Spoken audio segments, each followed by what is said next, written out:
ఈ లోకానికి వచ్చింది మన సర్వ పాపములు క్షమించి మనల్ని రక్షించడానికి దేవుడు ఈ లోకానికి వచ్చాడు.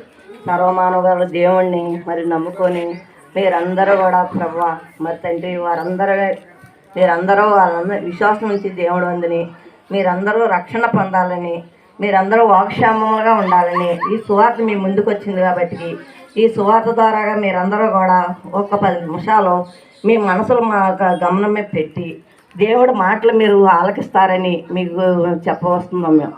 నేనైతే ఒకప్పుడు నేను లోకాసురాలనే కానీ అయితే దేవుడు మమ్మల్ని ఎందుకు రక్షించాడంటే నాకు 5 దిశలు అరిగిపోయి అవి ఎంతగానో కొంత లాభం అయిపోతే డాక్టర్ దగ్గరికి వెళ్ళినప్పుడు లక్షలు అవుతాయి కానీ ఈవిడ బతకదు అని చెప్పారు. బతకదు అని చెప్పినప్పుడు నేను అనుకున్నాను, ఏంటి ప్రభువా నన్ను ఇలా బతకదని చెప్తున్నారు, నీ పని చేయాలని నేను ఎంతో ఆశతో ఉన్నాను, నన్ను ఏం చేస్తావో నీ చిత్తమేంటో నాకు తెలియదు తండ్రి అని దేవుణ్ణి నేను రాత్రి పగులు అలా కుర్చీలో కూర్చొని నన్ను ఈ బాత్రూమ్ తీసుకెళ్ళాలంటే 2 మనుషులు తీసుకెళ్ళాలి, నాకు అన్నం పెట్టాలని ఒక మనిషి కూర్చోబెట్టి అన్నం పెట్టాలి.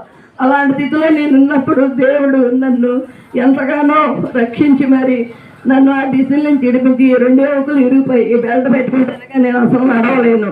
అలాంటి స్థితిలో ఉన్న నన్ను దేవుడు కరుణించి నన్ను రక్షించి ఈ లోకంలో నాకు సువార్త చేయడానికి దేవుడి పని చేయడానికి ప్రతి శుక్రవారం దేవుడి పని ఉపాసంతో నుండి చేస్తాను. ఆదివారం కూడా ఉపాసం ఉండి దేవుడి పని అయిందాక నేను ఏమీ కూడా తినకుండా దేవుడి మీద నమ్మకంతో పని చేసినప్పుడు దేవుడు నాకు ఇగో ఈ స్థితిలో మీ అందరి ముందు నేను నిలబెట్టాడంటే దేవుడు గొప్పే, దేవుడు గొప్పతనమే.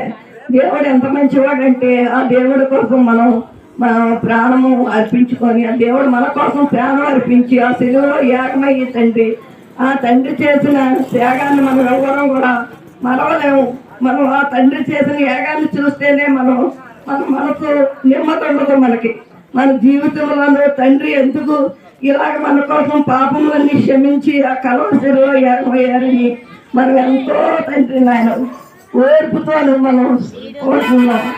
అప్పుడు దేవుడు ఈ లోకానికి వచ్చి లోక పాపాలన్నీ క్షమించి మీ పాపం నా పాపం క్షమించి ఆ దేవుడు చేసిన గొప్ప కార్యాలు ఎప్పుడూ మర్చిపోకుండా ప్రభువా నేను బతుకుంటే నీ సేవలో నేను ఉంటాను, నేను చనిపోతే నీ రాజ్యంలో నేను ఉండాలని నేను ప్రతి దినం ప్రార్థన పెట్టించుకొని ప్రార్థన చేసినప్పుడు దేవుడు నాకు ఎంతో మేలు చేశాడు. ఆ మేలు చేసిన దేవుడు కృతజ్ఞతలు మర్చిపోకుండా మీరు కూడా ఇంత గొప్ప రక్షణలో నడిచి మీరు కూడా దేవుడిని తెలుసుకుంటారని ఆశపడొస్తున్నాము.